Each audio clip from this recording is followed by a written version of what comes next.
కల్కి, జాంబిరెడ్డి సినిమాలతో తనకంటూ ప్రత్యేక గుర్తింపు తెచ్చుకుని హనుమాన్ చిత్రంలో నేషనల్ వైడ్ గా గుర్తింపు తెచ్చుకున్నాడు దర్శకుడు ప్రశాంత్ వర్మ.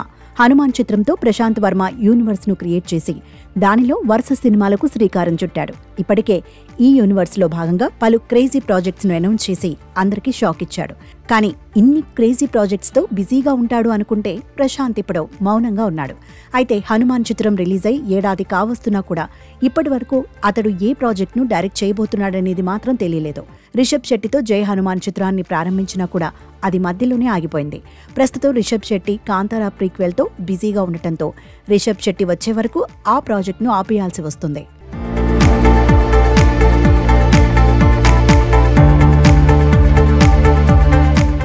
ఇది కాక ప్రశాంత్ వర్మ మల్టీ యూనివర్స్ లో భాగంగా రాబోతోన్న మహాకాళి ప్రాజెక్టుకు మంచి బజ్ ఏర్పడింది. ఫస్ట్ లుక్ టీజర్ తో ఆడియన్స్ లో మంచి ఫీల్ ను క్రియేట్ చేశారు. కానీ ఈ ప్రాజెక్ట్ ను ప్రశాంత్ డైరెక్ట్ చేయకుండా మరో దర్శకుడితో చేయిస్తుండడం విచిత్రంగా ఉంది. ఇక ఎప్పుడో మొదలుపెట్టిన అధీరా చిత్రంపై కూడా ఇప్పటి వరకు ఎలాంటి క్లారిటీ రాలేదు. వీటన్నింటికి మించి బాలకృష్ణ తనేడు మోక్షజ్ఞ ఎంట్రీ ప్రశాంత్ వర్మతోనే అని ఎప్పుడో ఫిక్స్ అయ్యారు. ప్రశాంత్ మల్టీవర్స్ లో భాగంగా ఈ చిత్రం ఉండబోతోందని అనౌన్స్ చేయడంతో పాటు మోక్షజ్ఞ సినిమాకు సంబంధించిన ఫస్ట్ లుక్ ను కూడా అప్పుడే రిలీజ్ చేశారు. కానీ ఇన్ని రోజులైనా ఈ చిత్ర షూటింగ్ పై ఎలాంటి క్లారిటీ లేదు. పైగా ఈ ప్రాజెక్ట్ ఆగిపోయిందని మధ్యలో కొన్ని రూమర్స్ వచ్చినా వాటిని చిత్ర యూనిట్ కొట్టిపారేశారు.